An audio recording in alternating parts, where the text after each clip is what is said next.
नमस्कार, स्वागत है आपका सिटी पोस्ट लाइव में। मैं हूं मुस्कान। नीतीश कुमार बीमार, तेजस्वी अनपढ़, क्रिमिनल बैकग्राउंड के हैं बीजेपी नेता, नोटा दबाए जनता। तो आपको बता दें कि बिहार विधानसभा चुनाव के बीच बीजेपी के कद्दावर नेता और पूर्व केंद्रीय मंत्री आरके सिंह ने एक बार फिर सियासी गलियारों में हलचल मचा दी है। उन्होंने बिहार वासियों को छठ महापर्व की शुभकामना देते हुए चुनावी माहौल में एनडीए और इंडिया महागठबंधन दोनों पर तीखा तंज कसा है। आरके सिन्हा ने अपने वीडियो में संदेश कहा है कि इस बार जनता अपराधी और भ्रष्टाचारी छवि वाले लोगों को मुख्यमंत्री की कुर्सी नहीं देगी। इस पर बातचीत करने के लिए हमारे साथ मौजूद है chief editor Shrikant Pratyush. Sir, RK Sinha ने फिर से बम क्यों फोड़ दिया है?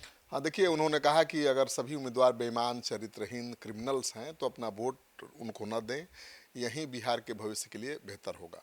राजकुमार सिंह ने अपने फेसबुक पर वीडियो शेयर किया है और बिहार की राजनीति पर तीखे सवाल खड़े किए हैं।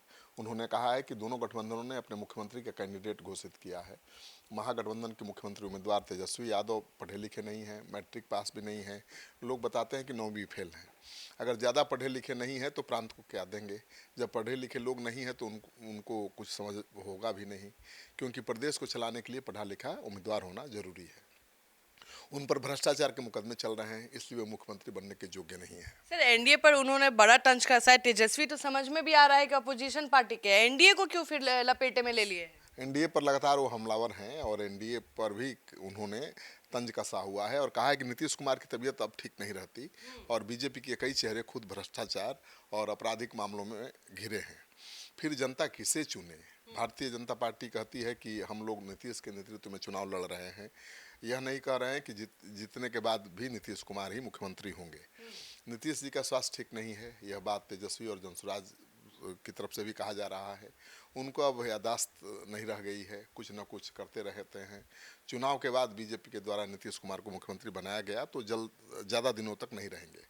फिर बीजेपी अपना मुख्यमंत्री बनाएगी, उसके बाद बीजेपी किसको मुख्यमंत्री बनाएगी, फिर बीजेपी के मुख्यमंत्री होंगे कौन? ये भी सवाल उठा दिया कि बीजेपी के पास कोई मुख्यमंत्री के लायक नेता ही नहीं है। सर, मतलब सम्राट चौधरी पर भी कहीं ना कहीं सुनने में आ रहा है कि आरके सिन्हा हम बड़े हमलावर हैं।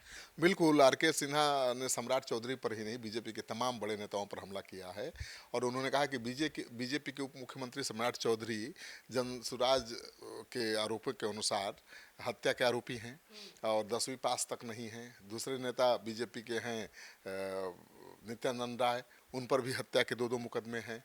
अपहरण के भी आरोपी रहे हैं। नित्यानंद राय आपराधिक पृष्ठभूमि के हैं। तीसरे बीजेपी के प्रदेश अध्यक्ष हैं दिलीप जायसवाल और उन पर भी हत्या का आरोप है। एक अल्पसंख्यक मेडिकल कॉलेज हड़पने का आरोप है। यह तीनों बीजेपी के कैंडिडेट हैं और ये लोग भी वैसे लोग हैं जैसे दूसरे तरफ से आरजेडी के हैं। तो आरजेडी के मुख्यमंत्री का कैंडिडेट पर हत्या का तो आरोप नहीं है, लेकिन भ्रष्टाचार का आरोप जरूर है। तो वो कह रहे हैं कि हमारे नेता तो ज़्यादा दागी हैं, ज़्यादा गंभीर आरोप उन पर हैं। तो बीजेपी में तो कोई मुख्यमंत्री बनने लायक है ही नहीं। तेजस्वी तो ठीक है, अनपढ़ हैं, लेकिन हत्या के आरोपी नहीं ना है। तो सर, ऐसे में जनता को आरके सिन्हा सुझाव क्या देना चाह रहे हैं? ऐसे में जनता सोच समझकर फैसला करे कि बिहार का नेतृत्व कैसा होना चाहिए, जबकि उन्होंने ये भी कहा कि जनसुराज पार्टी नई है और अभी तक उसके काम को परखा नहीं गया है। इसलिए जनता को अब बहुत सोच समझकर तय करना चाहिए कि बिहार का भविष्य किनके हाथों में सौंपना है। आरके सिंह के इस बयान के बाद राजनीतिक गलियारों में हलचल तेज हो गई है। एनडीए खेमे में असहजता दिखी जा रही है, वहीं विपक्षी दलों में सियासी मंथन शुरू हो गया है। अब देखने वाली बात ये होगी कि आरके सिंह की इस अपील का जनता के ऊपर कितना असर पड़ता है और क्या बिहार के मतदाता अपराधी छवि वाले उम्मीदवारों को सबक सिखाएंगे या फिर सियासत का गणित पहले जैसा ही रहेगा।